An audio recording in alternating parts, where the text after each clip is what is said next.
happen to you in days to come. Assemble and listen, O sons of Jacob.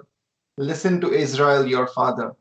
Reuben, you are my firstborn, my might, and the first fruits of my strength, preeminent in dignity and preeminent in power.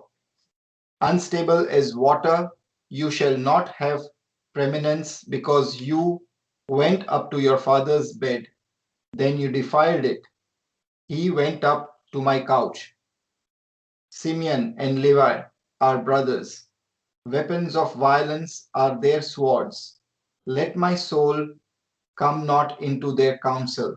O my glory, be not joined to their company, for in their anger they killed men, and in their wilfulness they hamstrung oxen. Cursed be their anger, for it is fierce, and their wrath, for it is cruel. I will divide them in Jacob and scatter them in Israel. Amen. Amen. Thank you. Okay. હવે આ chapter આખું જે છે it's called revelation, right? Revelation in the sense કે Holi spirit ના inspiration માં Jacob મારફતે એમ કે આ જે વચનો એને બોલ્યો એ વસ્તુ બાઇબલમાં નોંધવામાં આવી.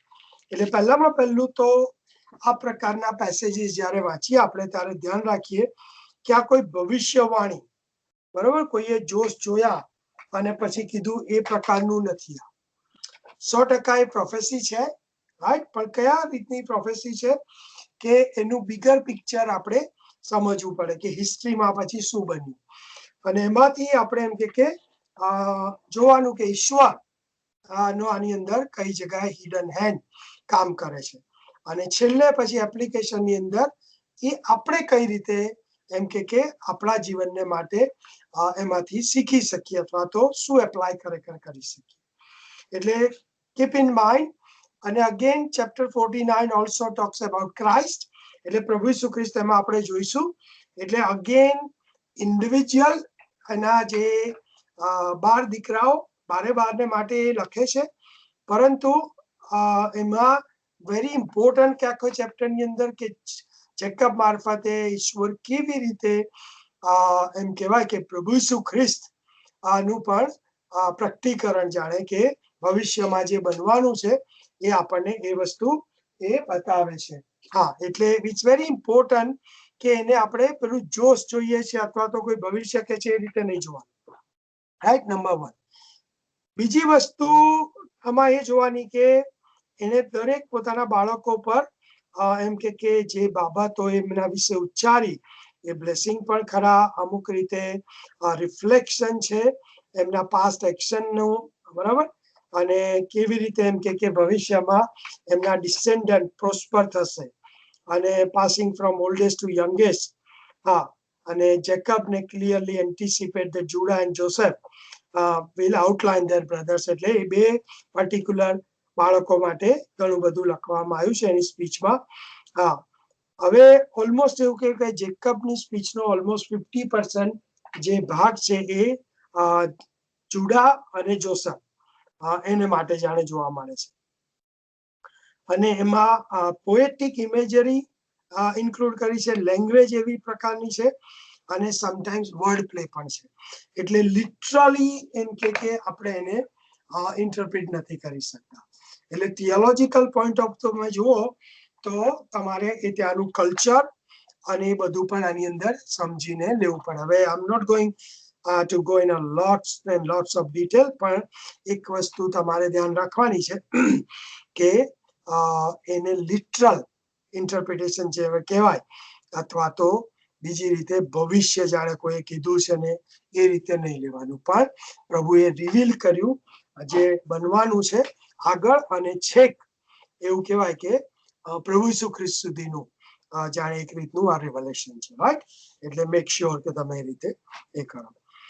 હવે જેકબના જીવનનો આપણે જે અભ્યાસ કર્યો ને એમાં લાસ્ટ ટાઈમ આપણે જે વસ્તુ ચેપ્ટર 48 માં જોઈ હતી કે કેવી રીતે એમ કે જેકબના જીવન દ્વારા આપણે એનો વિશ્વાસ જાણે એ ડિક્લેર કરે છે એ બાબત છે. કવર્નન્ટલ God, covenantal એના promises અને covenantal relationship, right? આ ત્રણ વસ્તુ.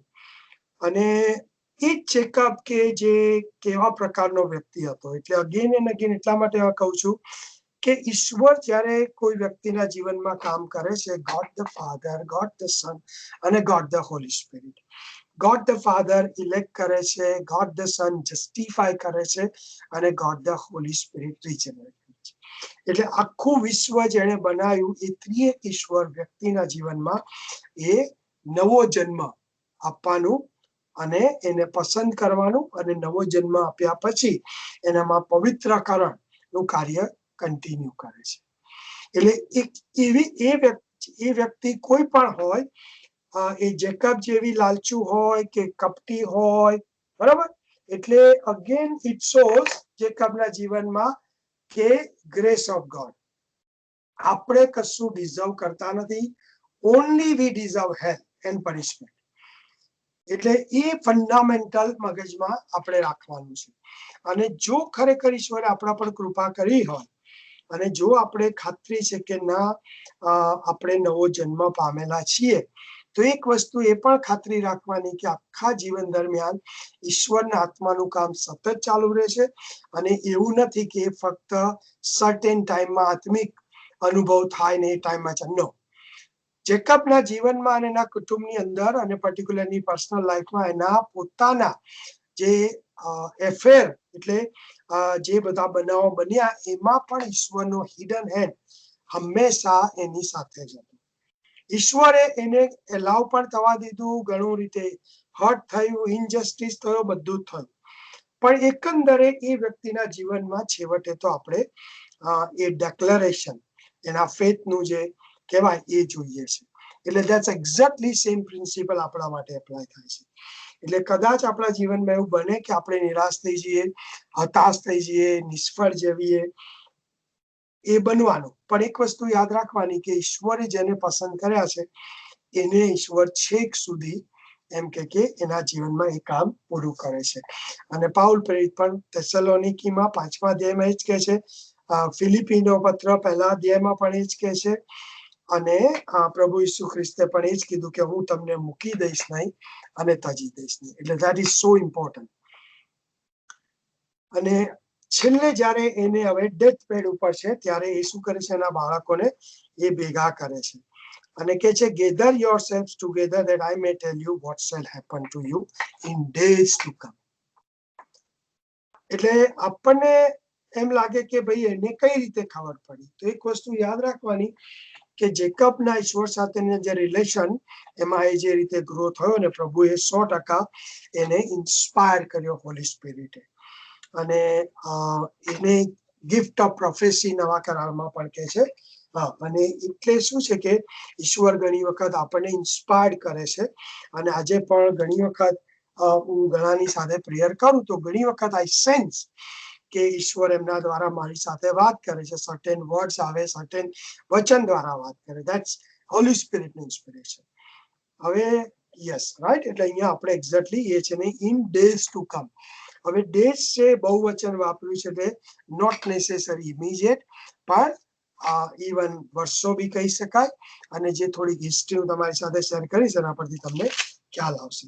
હવે પહેલામાં પહેલું મને કહો, બીજી, ત્રીજી અને ચોથી કલમ વાંચીને વોટ ડુ યુ થિંક કે જેકબે જે પ્રકટીકરણ કર્યું, રાઈટ, અને જે બાબત કીધી છે રેવેન માટે, તો તમે એને એમ કે કેવી રીતે જુઓ છો? How do you see basically? Only verse 2, 3 અને 4 જ. હા,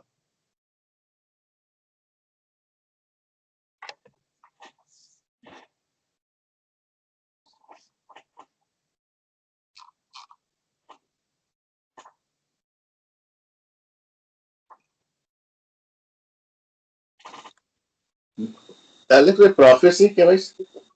આ પ્રોફેસી 100% કહેવાય, પ્રોફેસી ખરી, પણ એણે જે કીધું એની અંદર વોટ ડુ યુ સી?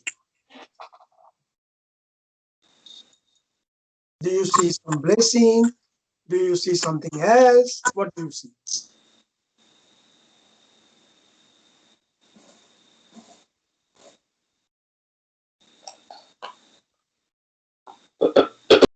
હમ. એલેક્સભાઈ બ્લેસિંગ તો નથી કારણ કે એણે એમ કીધું છે કે અ, પાણી જેવો અસ્થિર હોવાથી તું ઉત્તમતા પામશે નહીં અને જે એણે આગળ કર્યું હતું એ અહીંયા યાકૂબ ફરીથી રિપીટ કરે છે કે તે શું કર્યું હતું એટલે બ્લેસિંગ નથી આપતો પણ જસ્ટ એને કહે છે કે તને એ વસ્તુ નહીં મળે એમ. ટ્રુ. ગુડ.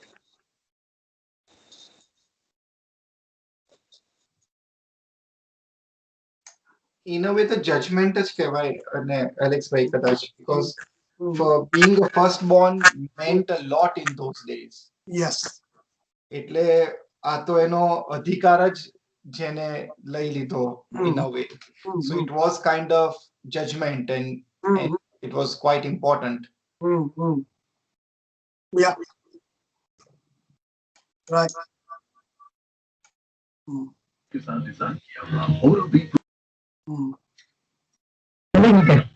આમાં એમની જે ક્ષમતા છે અને જે એમની મર્યાદા છે એ બતાડે છે. બરાબર.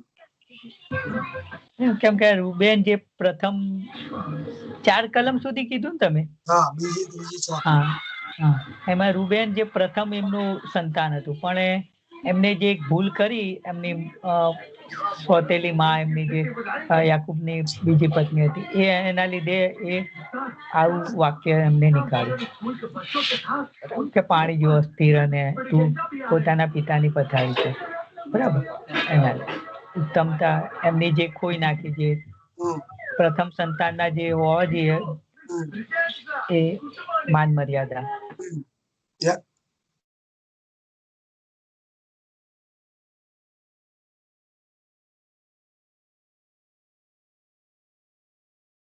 ચલો, એનીવન સ્ટીલ? બીરેનભાઈએ કીધું એ જ દિશામાં હું બી વિચારું છું કે it is a kind of judgement. બરાબર.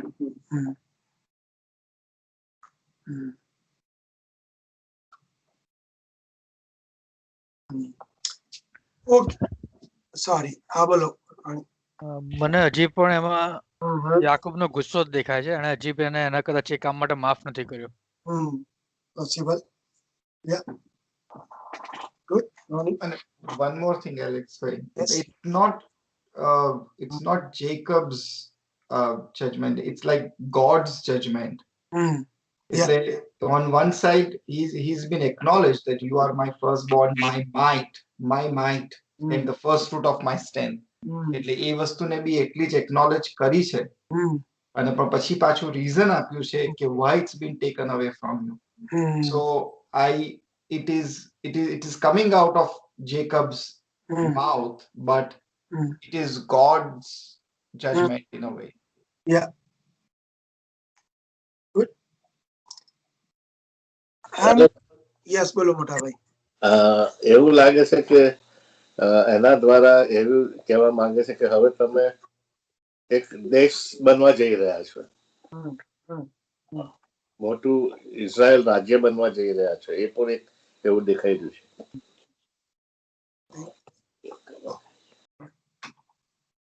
ઓકે, હવે મેં એટલે જ શું વન બાય વન આપણે જઈએ. રેબેનના કેસની અંદર આપણે જાણીએ છીએ કે એ ફર્સ્ટબોર્ન.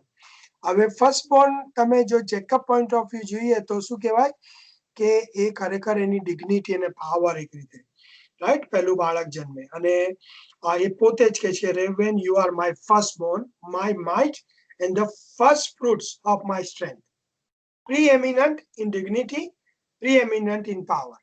એટલે કલ્ચર પોઈન્ટ ઓફ વ્યૂ જુઓ, ફેમિલી પોઈન્ટ ઓફ વ્યૂ જુઓ અને પ્રથમ બાળક છોકરો, રાઈટ, એટલે એક રીતની એવું કહેવાય કે આશીર્વાદ એમ, કારણ કે નો ડાઉટ કે બાળક જન્મ્યું, રાઈટ, અને પ્રભુ એને દીકરો આપ્યો પહેલો.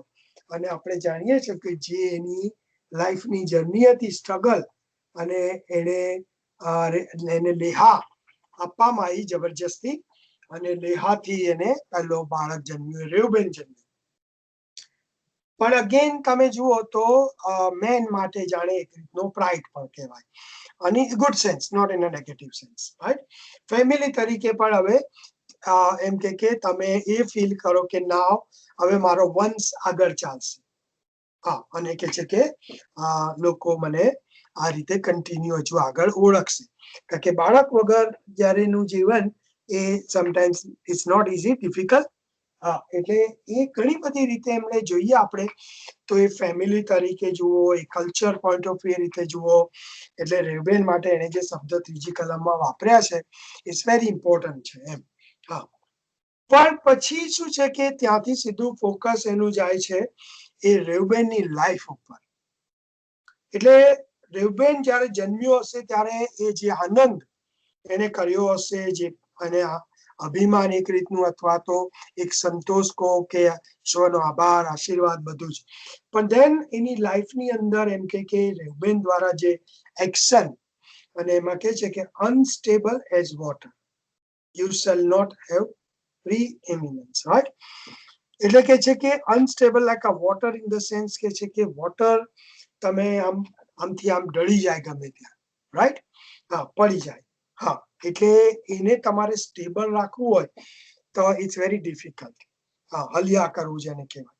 હા, એક રીતનું. એટલે એનું જીવન કેવું હતું કે નોટ સ્ટેડી, અને એ પ્રકારની વ્યક્તિ કે જેનામાં સ્ટેટફાસ્ટનેસ નહીં. હા, અને કે છે યુ શેલ નોટ હેવ પ્રીએમિનન્સ, એટલે હવે એમ કે જે ફર્સ્ટ બોર્ન તરીકેનું તારું સ્થાન હતું એ તારી પાસે રહેશે નહીં ખરેખર તો. Because you went up to your father's bed. એટલે એને જે સીન કમિટ કર્યું એમ કે અને આ ઉત્પત્તિ અને એનો 35મા અધ્યાયમાં આપણને રેફરન્સ જોવા એ મળે છે કે જ્યાં જે બિલ્હા, બરોબર, અને બાઇબલ ત્યાં એ નોંધે છે કે એ કેવી રીતે એમ કે જે એની ઉપપત્ની એક રીતે કહેવાય એને એની સાથે એને વ્યભિચાર કર્યો. એટલે એ વેરી ક્લિયરલી જેકબ અહીંયા ગાડી ડિક્લેર કરે છે, રિવીલ કરે છે. Then you defile it, he went up to my house. Defiling, બાઇબલ કહે છે કે નવા કરારની અંદર કે મેરેજ બેડ એ પવિત્ર છે, રાઈટ. એટલે અહીંયા તમે જુઓ તો રીતસર જેકબ એના દીકરાના સીનને એક્સપોઝ કરે છે. એ કન્ડેમ કરતા કેવું છે, એક્સપોઝ કરે છે. અને I think it's one way I could say કે જેકબનું એ ગોડલી કેરેક્ટર છે. ઘણી વખત આપણે સીનને કવર કરવાનો પ્રયત્ન કરીએ છીએ, એક્સપોઝ કરવાને બદલે. કારણ કે ઇટ્સ વેરી વેરી ઇમ્પોર્ટન્ટ કે જ્યારે આપણે એમ કે એ એક્સપોઝ કરીએ છીએ એમાં કન્ડેમિનેશન નહીં, પણ એ જરૂરી છે કે વ્યક્તિ એ પશ્ચાતાપ અથવા તો રિપેન્ટન્સમાં જાય. એટલે Jacob as a father, godly father તરીકે અહીંયા બીતો નથી. એ જેકબ જે બહુ બીતો હતો, કારણ કે એના કેસમાં આપણે જાણીએ છીએ કે અગાઉ જ્યારે એના છોકરાઓએ એમ કે એની સિસ્ટરની સાથે જે થયું ને બધું, ત્યારે ગભરાઈ ગયેલો, એ નહોતો બોલતો કશું, રાઈટ. અને ઇવન કોઈ જગ્યાએ એવું નથી જોવા મળતું કે જેનેસિસ 35 અને વર્સ 22 અને એની અંદર બાઇબલ નોંધે છે, પણ જેકબનું કોઈ રીતનું રિએક્શન કે રિસ્પોન્સ આપણને અત્યાર સુધી ના જોવા મળ્યો છે 49 ચેપ્ટરમાં. એટલે આટલા વર્ષો એમ કે જાણે એ નહોતો બોલી શક્યો, પણ આ સમયે એની બોલનેસ અને કરેજ આપણે જોઈએ છે. પણ બીજી બાજુ રેબેનનું જે કુળ હતું એનું થોડુંક હું તમને કહીશ કે ભવિષ્યમાં શું થયું અલ્ટિમેટલી. અને જો તમે લોકો એમ કે જોશુઆનું પુસ્તક એમ કે વાંચ્યું હશે કે જ્યારે બધી લેન્ડ આપવામાં આવી ત્યારે એ રેબેન અને મનાસે અને એ જે બધા કુળ હતા, રાઈટ, અને એ લોકોને જોર્ડનની આ બાજુ, બરાબર, એ રીતની એમ કે એમને લેન્ડ મળી. અને એ લોકો કેવું થયું કે રેબેન એને જે ઓનર ફર્સ્ટ બોર્ન તરીકે કોઈ જગ્યાએ પછી મળ્યું નહીં. પછી બીજું રેબેનના કુળમાંથી તમે જોશો તો બાઇબલની અંદર ક્રોનિકલ્સ એટલે કાળ વૃત્તાંત વાંચશો કે બધું, તો તમને કોઈ એવા હીરો કે એવું જોવા નહીં મળે. ઘણા એના દીકરાઓને 100% ઈશ્વરની ફેવર મળી, નો ડાઉટ, પણ કોઈ એવી જે જુડા કે બીજા ટ્રાઇબમાં જે લોકો હીરો કહેવાય કે કિંગ, એવું કોઈ એમને મળ્યું નહીં. પછી તમારામાંથી કોઈ એક જણ પુનર્નિયમનું પુસ્તક એટલે ડિટરનોમી ચેપ્ટર 33 ને વર્સ 6 વાંચો. પુનર્નિયમ ચેપ્ટર 33 ને વર્સ 6.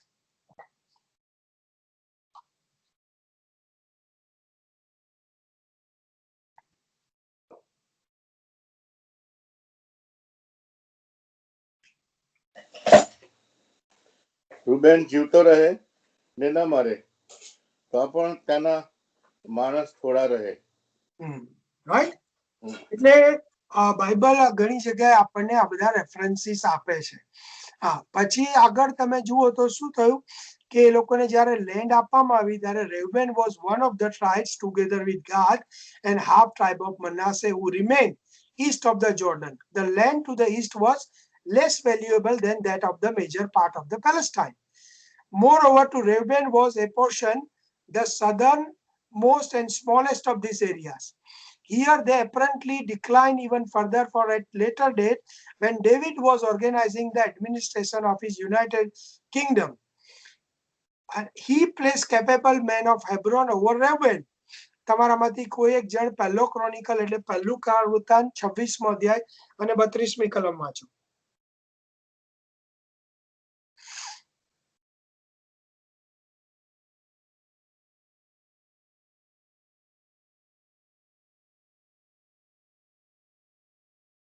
પહેલું કાળ વૃત્તાંત 26મો અધ્યાય અને 32મી કલમ. There were 2,700 capable men among the relatives of Jairah. King David sent them to east side of Jordan River and put them in charge of the tribes of Reuben and Gad and the half tribe of Manasseh. They were responsible for all matters related to God and to the king. Amen. Amen.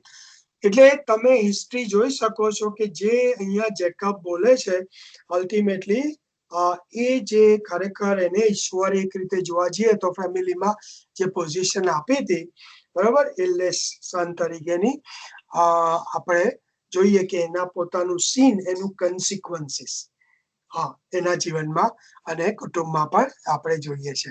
અને છેવટે તમે આગળ જોશો કે જ્યારે ઈશ્વર એમ કે જે જજમેન્ટ ઇઝરાયલ માટે લાવે છે કે as God began to pour out his judgment upon the ungodly states of Israel and Judah, Reuben was one of the first tribal areas to be overcome. We have two records this destruction. પહેલો તો બીજો રાજા અત્યારે 10મો અધ્યાય 32 અને 33મી કલમ કોઈ વાંચો.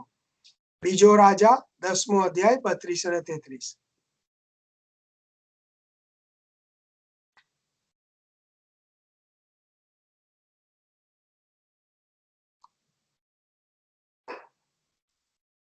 અને 33. In those days, what? In those days, the Lord began to cut off parts of Israel, and Hazael conquered them in all the territory of Israel, from the Jordan eastward, all the land of Gilead, Gad, Reuben, and Manasseh, from Aroer east by the river Arnon, including Gilead and Bashan. Now, આગળ પણ ના બસ બરાબર. હા, એટલે તમે history જો ખરેખર study કરો ઇઝરાયલની અને ઇટ્સ વેરી ઇમ્પોર્ટન્ટ કારણ કે ઈશ્વરે એમ કે હિસ્ટ્રી મારફતે પણ આપણી સાથે એમ કે બાઇબલની અંદર જે આપી છે અને ઇટ્સ અ ફુલફિલમેન્ટ છે. રાઈટ. હા, એટલે રિબેનની આખી ટ્રાઇબની જે આખી પરિસ્થિતિ તમે જુઓ તો કોઈ જગ્યાએ સિગ્નિફિકન્ટ જેને કહેવાય એવું કે એ જોવા નથી મળતું. એટલે અગેન રેવબેનની સીન અને અગેન આપણે એમ કહીએ કે એલેક્સભાઈ પણ એણે સીન કર્યું એમાં આગળ એમ કે એના બધા વંશજોનો શું વાંક. તો એક વસ્તુ યાદ રાખવાની કે આપણા ફર્સ્ટ પેરેન્ટે જે સીન કર્યું અને એનું કન્સિક્વન્સીસ કે આખી માનવ જાત એ સિનફુલ નેચર સાથે આપણે જન્મીએ છીએ. રાઈટ. એટલે વી ફેસ બટ અગેન કે હંમેશા ગ્રેસ એ પ્રભુની કન્ટિન્યુઅલી કામ કરતી હોય છે. પણ લેસન શું શીખવાનું છે કે સીન ઇઝ સીન અને એના કન્સિક્વન્સીસ હોય છે અને હોય છે. હવે બીજી બે વ્યક્તિઓની વાત અહીંયા જોવા મળે છે તો સિમિયોનની વાત જોવા મળે છે. અને સિમિયોનના કેસની અંદર તમે જુઓ તો સિમિયોનને એમ કે માટે લખવામાં આવ્યું છે. હવે 5મી, 6ઠી અને 7મી કલમ વાંચીને મને કહો કે ત્યાં તમે શું જુઓ છો. બે ટ્રાઇબ છે ત્યાં આગળ. What do you see there? Do you see some blessing?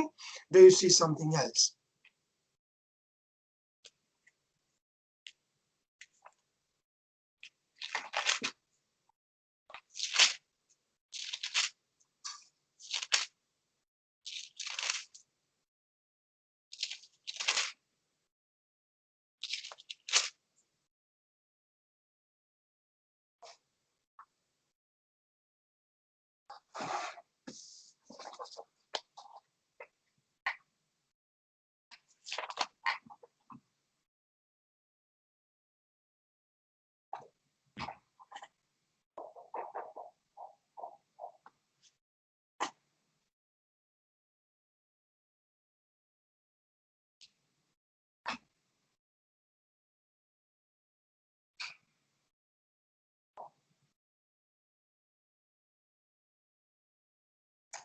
Again, judgment, Alex bhai.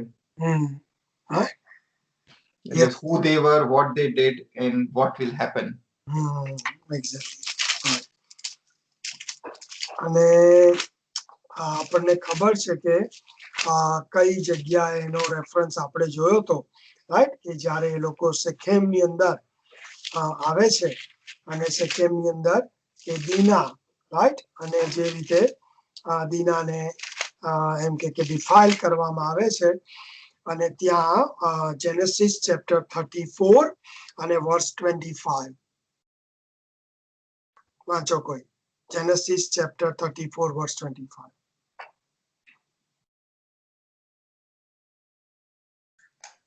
On the third day, when they were sore, two of the sons of Jacob, Simeon and Levi, Dinah's brothers, took their sword and came against the city while it felt secure and killed all the males. Right? હવે આપણને એમ થાય કે પણ એલેક્સભાઈ એમ કે એને અન્યાય તો થયો તો ને, યસ આઈ એગ્રી, પણ અહીંયા કહે છે કે ઓલ મેન્સ. હવે ખરેખર શું હતું કે શેખેમનો જે એટલે દીકરો, રાઈટ, એને એમ કહેવાય ખોટું કર્યું હતું, પણ જે એંગર હતો એ એંગરની અંદર એ લોકોએ કેટલા બધા લોકોને મર્ડર કરી નાખ્યા. એટલે જેકબ અહીંયા ગાડી ખરેખર જે વસ્તુ રિવીલ કરે છે કે એ લોકો weapons of violence are that sword, weapons of violence.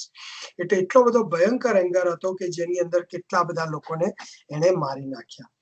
અને જેકબ કહે છે વર્સ 6 માં, let my soul come not into their council, oh my glory be not joined to their company, for in their anger they killed men. બહુવચન વાપર્યું છે, ઇંગ્લિશમાં plural છે, men, and in their willfulness they hamstrung oxen. એટલે આ જે આખો nature અને કેરેક્ટર અહીંયા ગાડી ખરેખર તો સિમિયોન અને લેવીનું જેકબ રિવીલ કરે છે. હવે ભવિષ્યમાં શું થયું, રાઈટ, હું એ કહું એ પહેલા આગળ શું કહે છે વર્સ 7, curse be their anger for it is fierce and their wrath for it is cruel, I will divide them in Jacob and scatter them Israel. Right? એટલે કે ખરેખર તમે જુઓ તો એમની આઈડેન્ટિટી વન વે જે લેન્ડ પોઝેશનનું જે પ્રોમિસ ઈશ્વરે આપેલું હતું એમાં આ પ્રજા એમ કે સ્કેટર્ડ હશે. વન વે જોવા જઈએ તો પોતાની સેપરેટ લેન્ડ અથવા તો આઈડેન્ટિટી નહીં હોય. હવે તમારામાંથી કોઈ એક જણ જોશુઆનું પુસ્તક કાઢો અને 19મો અધ્યાય અને પહેલી કલમ વાંચો.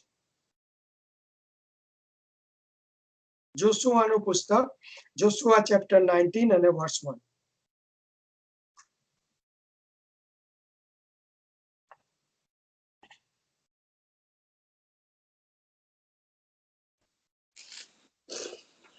અને બીજો ભાગ સિમિયોનને માટે, એટલે સિમિયોનના પુત્રોના કુળને માટે તેઓના કુટુંબ પ્રમાણે નીકળ્યો, અને તેઓનું વતન યહૂદા પુત્રોના વતન મધ્ય હતું. બરાબર. એટલે એક રીતે જોવા જઈએ તો એમને જે ટેરિટરી જુડાની હતી એની અંદર એ લોકોને આપવામાં આવ્યું. હા, એટલે ખરેખર શું છે કે જે આને સ્કેટર્ડ કીધું, ઇટ મીન્સ એ લોકો ઇન્ડિપેન્ડન્ટ નહીં, પણ એ લોકો પછી એ સ્કેટર્ડ જ રહ્યા એમ. હા, એટલે અને એ તમારે ટાઈમ મળે તો તમે પહેલો ક્રોનિકલ એટલે પહેલું કાળ વૃત્તાંત 1 થી 11 અધ્યાય જોશો તો એમાં શું થયું કે ત્યાં ગાડી જે descendants of the sons of Jacob list કરવામાં આવી છે અને સિટીઝ એની અંદર જે જોશુઆ 19માં આપવામાં આવ્યા છે, રાઈટ, એનું લિસ્ટ છે. હા, પણ એની અંદર but the text adds that to further expansion and settlements follow the earlier division. Some of the Simeonites went to the outskirts of Gedor to the east, and other under the leadership of Pelithiah, Neriah, and Rephaiah and Uzziel, the sons of Isi, invaded the hill country of Seir and settled there. It was fulfillment of Jacob's brief prophecy. એટલે ત્રણે ત્રણ રેઉબેન, સિમિયોન અને લેવી. પણ શું ખરેખર એમ કે પ્રભુની ગ્રેસ પછી નથી? ના, છે. અને ધેટ સમથિંગ ગોસ્પેલ હંમેશા દરેક જગ્યાએ આવે છે, કારણ કે આદમ અને હવાએ બી પાપ કર્યું, પણ અલ્ટિમેટલી જેનેસિસ ચેપ્ટર 3 અને વર્સ 15 આપણને ત્યાં કહે છે કે ઈશ્વરનો રોત, ગોડ વોઝ એંગ્રી. ઇવન એ બધાની વચ્ચે પણ ત્યાં પ્રભુએ પ્રોફેસી આપી. અથવા તો ગોસ્પેલને પ્રીચ કરી અને કીધું કે સ્ત્રીને કે તારું જે સંતાન છે એનું માથું ચૂંટશે અને એની એડી ચૂંટશે. અને અગેન અહીંયા પણ તમે લેવી ને બધા સિમિયોન ને રેવેન જોયું, પણ લેવીના કેસમાં આપણે જાણીએ છીએ કે અલ્ટિમેટલી શું થયું કે લેવીના કુળને ઈશ્વરે પ્રિસ્ટહુડ પણ આપ્યું. અને એ પ્રિસ્ટહુડ ફળું ખરેખર શું હતું? એક રીતનું શેડો કે પ્રભુ ઈસુ ખ્રિસ્ત જે આપણા હાઈ પ્રિસ્ટ તરીકે. એટલે ઈશ્વરે એમ કે એ લોકોને લેન્ડ નહીં આપી, કારણ કે ત્યાં તમે જ્યારે આગળ વાંચશો તો તમે જોશો કે લેન્ડના એલોકેશનની અંદર એ લોકો જે અલગ અલગ જગ્યાએ રહ્યા, પણ એમનું મૂળ કામ શું હતું કે જે ટેમ્પલ ભવિષ્યમાં થવાનું હતું અને જે વર્શિપની આખી સેવા એમણે સંભાળવાની હતી. પરંતુ એના ડિસેન્ડન્ટ તમે જુઓ તો એ લોકો ઇઝરાયલમાં એઝ અ પ્રિસ્ટ તરીકે બધા સ્કેટર થઈ ગયા અને their homes were in the 48 લેવિટિકલ cities એવું કહેવામાં આવે છે. અને એ લોકો ટ્રાવેલ કરવું પડતું હતું અને એ લોકોએ મંદિરની જે વર્શિપ હતી એની જવાબદારી એ અલગ અલગ એ જે લેવીના કુળમાં પછી એ જે ટ્રાઇબ એમાં એ લોકોએ સંભાળવાની. પણ ઈશ્વરે એ કુળમાંથી મોઝીસ આપ્યો, એ કુળમાંથી એરોન આપ્યો અને એ કુળમાંથી ફિનહાસ પણ આપ્યો અને જોન ધ બેપ્ટિસ્ટ નવા કરારમાં બરોબર એ લેવીના કુળમાંથી. એટલે એક રીતે જોવા જઈએ તો અહીંયા વેરી ઇન્ટરેસ્ટિંગ જોવા મળે છે કે ભાઈ ઈશ્વરનું એમ કે કેવી કૃપા કે what we see that the tribe of Levi is an outstanding example of how God often MKK transmutes that which began as a judgment into a great blessing. And this is again teach us કે ઈશ્વર જેના પર કૃપા કરવા ચાહે તેના પર કૃપા કરે છે. એટલે જો મારા કે તમારા જીવનની અંદર આમાં બે વસ્તુ ખાસ શીખવાની છે આ કલમમાંથી. એક તો પાપ, કોઈ પણ પ્રકારનું પાપ આપણે જીવીએ છીએ અથવા તો પાપમાં આપણે રહીએ છીએ તો એનું પરિણામ છે અને છે. કદાચ પૃથ્વી પરના જીવનમાં આપણે માની લો કે બધી જાહો જલાલી ભોગવીએ અને ગીત શાસ્ત્ર 73 પ્રમાણે જ્યારે ગીત કરતા કહે છે કે ભાઈ દુષ્ટોને કશું થતું નથી, પણ છેવટે એમ કે એમાં એ ગીત કરતા કહે છે કે જ્યારે મેં ઈશ્વરના પવિત્ર સ્થાનમાં જઈને જોયું અને ત્યારે મને ખ્યાલ આવ્યો કે એ લોકોનો અંત શું છે. એટલે ઇટર્નલી right there is a judgment અને 100% પનિશમેન્ટ. બીજું આપણે જો એમ કે પ્રભુના લોક છીએ અને નવો જન્મ પામ્યા છીએ તો પ્રભુએ આપણા પાપોની 100% આપણને માફી આપી છે અને ઇટર્નલ જજમેન્ટમાંથી બચાવી લીધા છે. પરંતુ જો આપણે પાપ કરીએ છીએ તો એના કન્સિક્વન્સીસ જેને કહેવાય આપણે ભોગવવા પણ પડે છે. એટલે જ્યારે આપણે એમાં જઈએ પણ એક વસ્તુ એની અંદર જે બીજું લેસન કે એમાં ઈશ્વરની કૃપા પણ છે. કેમ તો કે કદાચ એ આપણા એક્શન આપણી ભૂલોનું આપણને એમ કહેવાય કે એ પરિણામ અથવા તો એના કન્સિક્વન્સીસ આપણે ભોગવીએ પણ એકંદરે સઘળું હિતકારક નીવડે છે. એટલે પાપ સંબંધી આપણે આમાં આ જે છે 1 થી 7 કલમ એમાં ખરેખર એક વસ્તુ સમજવાની જરૂર છે કે રેવબેન એની પોતાની લસ્ટ જેને કહેવાય એની અંદર એમ કે એના પોતાના ફાધરની પત્ની સાથે એને વ્યભિચાર કર્યો અને એનું કન્સિક્વન્સીસ એનું પરિણામ એ ઘણા વર્ષો બરોબર અને એની ઘણી બધી પેઢીઓએ ભોગવ્યું. સિમિયોન તો લેવીની સાથે રહીને જે એંગર અને એનો એ ભોગ રાઈટ અને એના કારણે તમે જુઓ તો એ ટ્રાઇબ તરીકે તો 100% રહી કારણ કે પ્રભુએ એક નેશનની જે પ્રોમિસ આપેલું, પણ એ ટ્રાઇબ કેવું છે કે હતું બસ, પણ એમાં કોઈ જાતનું કોઈ સ્પેશિયલ નહીં કશું નહીં રાઈટ. અલ્ટિમેટલી એક ઇનહેરિટન્સ બી મળ્યું પણ સ્કેટર. ત્રીજી વસ્તુ લેવીને કૃપા પ્રાપ્ત થઈ અને પ્રભુ ઈસુ ખ્રિસ્તનો એ પડછાયો અને જે વર્શિપ સર્વિસ હતી બરોબર, પણ એમાંથી ઈશ્વર એવા લોક આપ્યા મોઝીસ ને એરોન ને ફિનહાસ અને છેવટે જોન ધ બેપ્ટિસ્ટ. પણ તમે લેવીના કુળમાં છેવટે પછી જુઓ તો શું થયું કે યરુશાલેમનું મંદિર આખું AD 72માં ખલાસ થઈ ગયું અને જે ચીફ પ્રીસ્ટ ને લોકો હતા બધા રાઈટ કે જે લોકો મોટા ભાગના લેવીના કુળ રાઈટ અલ્ટિમેટલી કમ્પ્લીટલી ડિસ્ટ્રોયડ. એટલે ટેમ્પરરી 100% ઈશ્વરે એમનો ઉપયોગ કર્યો, પણ અગેન લોંગ અથવા તો ઇટર્નલી જોઈએ તો એ લોકો પણ એ વસ્તુ નહીં રહી એ કુળમાં પણ. એટલે કદાચ આપણે બોર્ન અગેન ક્રિશ્ચિયન એવું કહું કે બની ગયા, પણ જો આપણે ખરેખર એમ કે આપણા પાપ સંબંધી ગંભીર નથી તો કદાચ ઇટર્નલ લાઈફ મળી બી જાય, પણ ટ્રુલી જે ખરેખર ઇટર્નલ લાઈફને માણવાની છે, રિવોર્ડ છે, એ બાઇબલ ચોખ્ખું કહે છે કે એની અંદર આપણને જે મળવું જોઈએ આપણે કદાચ ના પામી શકીએ. એટલે Christian life is not just કે we feel good. Christian life is not just કે સમથિંગ આપણે બિલીવ કરીને પછી કે હવે આઈ એમ ઓકે ને હવે મારે જે કરવું છે, નો. કારણ કે એ આપણે કન્સિક્વન્સીસ ભોગવીએ છીએ.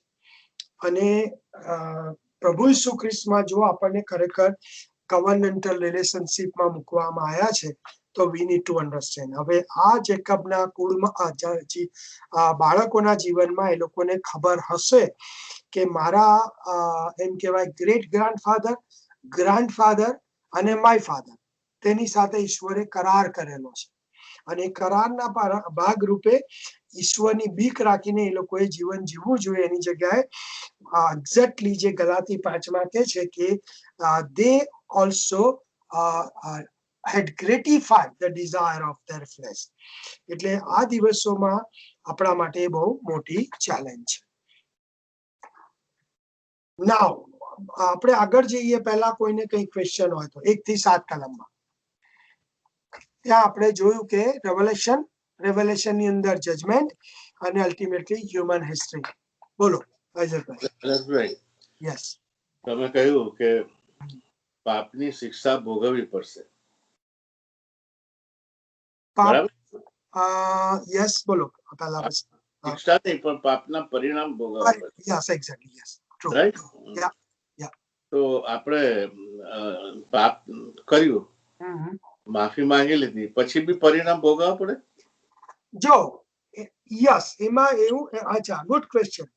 પરિણામ ઇન ધ સેન્સ છે કે કેવી પ્રકારનું કે ઈશ્વર એનો ઉપયોગ આપણને ડિસિપ્લિન કરવા માટે કરે છે, બરાબર? નીતિ વચન 3 અધ્યાય તમે વાંચો 6થી 7મી કલમ, પછી રોમન્સ ચેપ્ટર 12.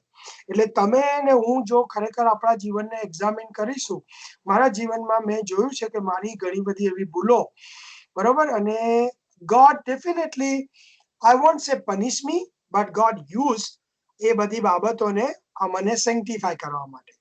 પણ અગેન એ શિક્ષા જે છે, ડિસિપ્લિન, એ ખરેખર હિબ્રુનો રાઇટર કે છે 12મા અધ્યાયમાં કે પેઇનફુલ હોય છે. એટલે આપણે ઈશ્વરના કેરેક્ટર સમજવું કે યસ, આપણે પાપ કર્યું અને માફી માંગી લીધી તો એના જે ઇટર્નલ કન્સિક્વન્સીસ છે એ પ્રભુ ઈસુ ખ્રિસ્તમાં આપણને ખરેખર માફ કરી દેવામાં આવ્યા છે. એટલે એ નથી આપણે ભોગવતા, અને એ સૌથી મોટો બ્લેસિંગ છે.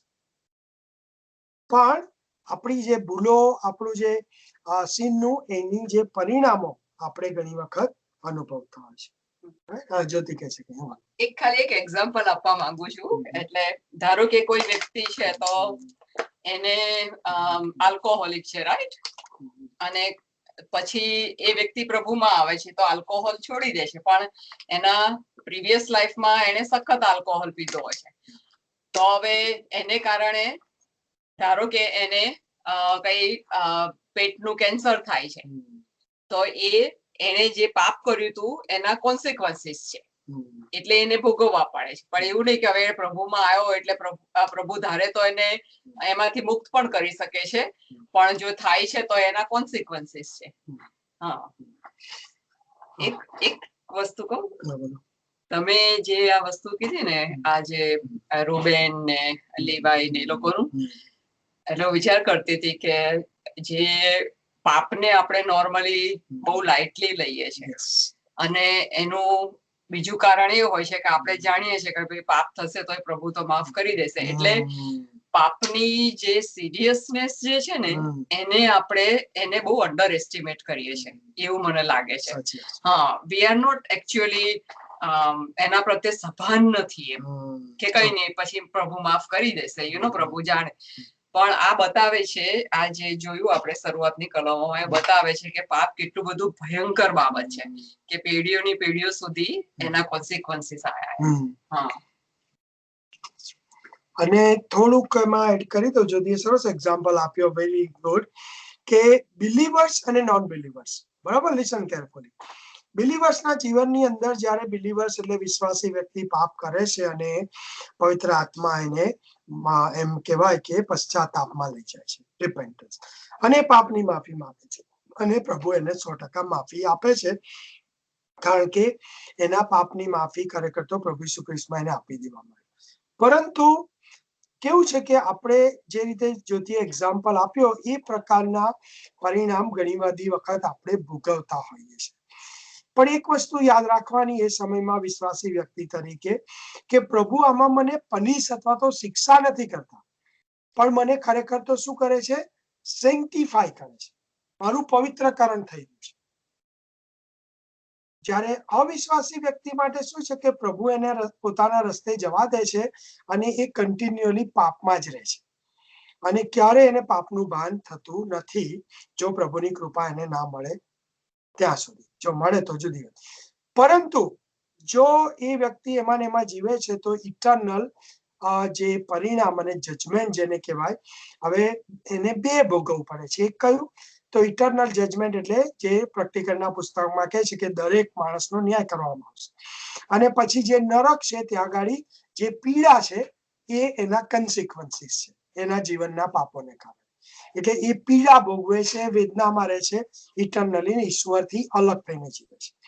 વિશ્વાસી વ્યક્તિ માટે કેવું બને છે કે એના જીવન દરમિયાન જે કઈ ભૂલો થઈ જાય છે, પાપ થઈ જાય, પાપની માફી, પણ પ્રભુ એનો ખરેખર શું કરે છે? એને પવિત્રીકરણમાં લઈ જાય છે, અને એ પવિત્રીકરણમાં વધતું જાય છે, પાપની સભાનતામાં વધતી જાય છે, અને એ કમ્પ્લીટલી ધીરે ધીરે શું છે કે પાપ થી અલગ જ જાણે. હા, એટલે આપણા વર્ષોના જીવનમાં આપણે ધીરે ધીરે શું થતા જઈએ છે? પાપને ધિક્કારતા જઈએ છીએ, એટલી હદે ધિક્કારીએ છીએ કે જાણે પછી એમ થાય છે કે પાઉલ જે રીતે લખે છે રોમી 7માં, કે વોટ આર રેચેડ પર્સન આઈ એમ. કારણ કે પાઉલ આટલો મોટો પ્રભુનો સેવક, પણ એને પણ સ્ટ્રગલ હતી, કે છે સારું કરવા ઈચ્છું છું પણ ખોટું, એમ કે જાણે ભૂંડું હાજર હોય છે. એટલે એ સ્ટ્રગલ આપણી ચાલુ રહેશે. પણ ઇટર્નલી તમે જુઓ તો એક તો જજમેન્ટ આપણી માટે નહીં, પણ ત્યાં ગાડી ખરેખર આપણા માટે વારસો છે. એટલે આપણને એમ કે જે કૃપા થઈ તો એના કન્સિક્વન્સીસ અથવા તો એનું રિઝલ્ટ શું? તો આનંદકાળી જીવન અને સાથે વારસો. I hope Isaac bhai clear.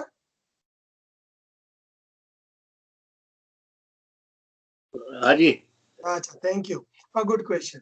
Okay, હવે આપણી પાસે બહુ સમય નથી, પણ એની અધર ક્વેશ્ચન કોઈને? કોઈ બીજો ક્વેશ્ચન? મારે જુડાનું લેવું હતું, પણ એમાં છે ને, ઓકે આપણે થોડુંક વાંચી લઈએ, પણ હું બધું પૂરું નહીં કરું. 8મી કલમ થી લઈ અને 12મી કલમ વાંચો કોઈ એક છે.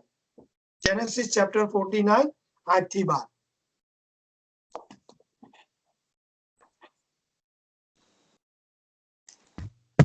યહૂદા તારા ભાઈઓ તારા વખાણ કરશે, તારો હાથ તારા શત્રુઓની ગરદન પર રહેશે, તારા પિતાના પુત્રો તારી આગળ પ્રણામ કરશે. યહૂદા સિંહનું બચ્ચું છે, મારા દીકરા તું શિકાર પરથી આવ્યો છે. તે સિંહની પેઠે તથા સિંહણની પેઠે લપાઈ ગયો, તે લપાઈ ગયો. તેને કોણ ઉઠાડશે? શિલો નહીં આવે ત્યાં સુધી યહૂદામાંથી રાજદંડ ખસશે નહીં, ને તેના પગ મધ્યથી અધિકારીની છડી જતી રહેશે નહીં, અને લોકો તેને આધીન રહેશે. તેને પોતાનો વછેરો દ્રાક્ષવેલે બાંધીને, પોતાની ગધેડીનું બચ્ચું ઉત્તમ દ્રાક્ષવેલને બાંધીને, પોતાના વસ્ત્ર દ્રાક્ષ રસમાં ધોયા છે, અને પોતાનો પોશાક દ્રાક્ષોના રસરૂપી રક્તમાં ધોયો છે. પેલી 12. હા, 12મી કલમ. દ્રાક્ષના રસ લઈ લીધે તેની આંખો રાતી ને દૂધે કરીને તેના દાંત શ્વેત થશે. ઓકે, હવે આજે હું સ્ટડી તો નહીં લઉં, પણ question, what do you C? અહીંયા શું જુઓ છો તમે? 8 કલમમાં વિદા પર આશીર્વાદ જોવા મળે છે. બરાબર. Good. આશીર્વાદ. આશીર્વાદ. પછી બીજું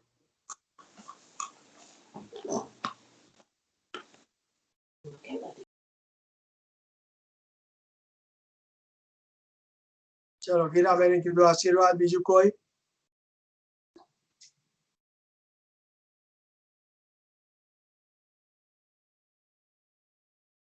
પ્રભુ ઈસુ ખ્રિસ્તની વાત કરવામાં આવી છે. Very good.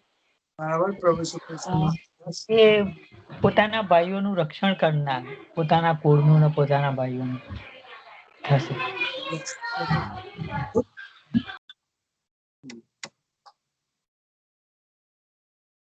ચલો બીજું કોઈ?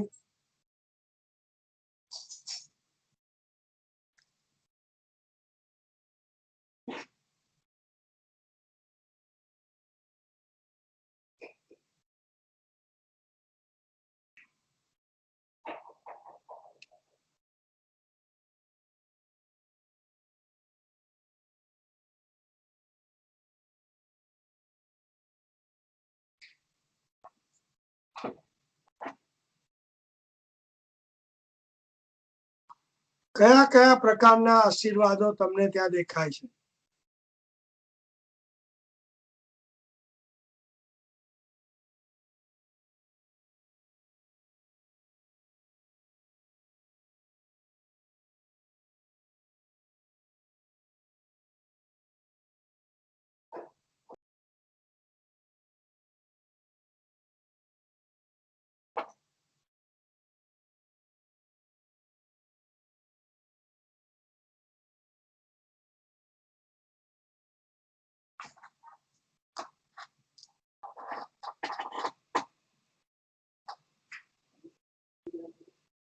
બોલો. ચલો હવે આપણી પાસે 1 જ મિનિટ છે, પછી મારે હું વિરેનને હેન્ડ ઓવર કરી દઈશ છેલ્લી પ્રાર્થના માટે.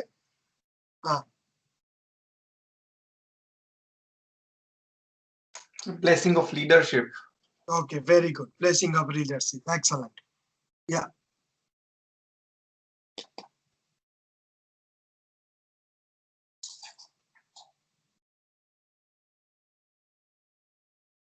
હવે તમારે લોકોએ આ વીકનું હોમવર્ક કે આની અંદર 8 થી 12 કલમમાં બરાબર જુડા માટે કયા કયા આશીર્વાદો, પછી જુડા આની આઈડેન્ટિટી આપણે શું જેકબ મારફતે રિવીલ કરવામાં આવી, અને છેવટે એમ કે આ 8 થી 12 કલમની અંદર એ આશીર્વાદ જુડાને જે ત્યાં આગળ આપવામાં આવ્યો એ આશીર્વાદ આનો શું હું અને તમે આપણે પણ ભાગીદાર છીએ એ તમારે બરાબર જોવાનું છે આ વીકમાં. અને પછી નેક્સ્ટ આ વીક આપણે થર્સડે જે બાઇબલ સ્ટડી કરીશું એની અંદર રાઈટ આપણે એ ચર્ચા કરીશું. અને ઘણું બધું છે 8 થી 12 માં, એટલે નેક્સ્ટ વીક કદાચ 8 થી 12 કલમ જ થશે. હા. અને કઈ કઈ ભવિષ્યવાણી તમે એમાં જોઈ શકો છો અને એ બાઇબલમાં તમારે કઈ જગ્યાએ પૂરી થઈ એ પણ બતાવવાનું. રાઈટ? ઓકે.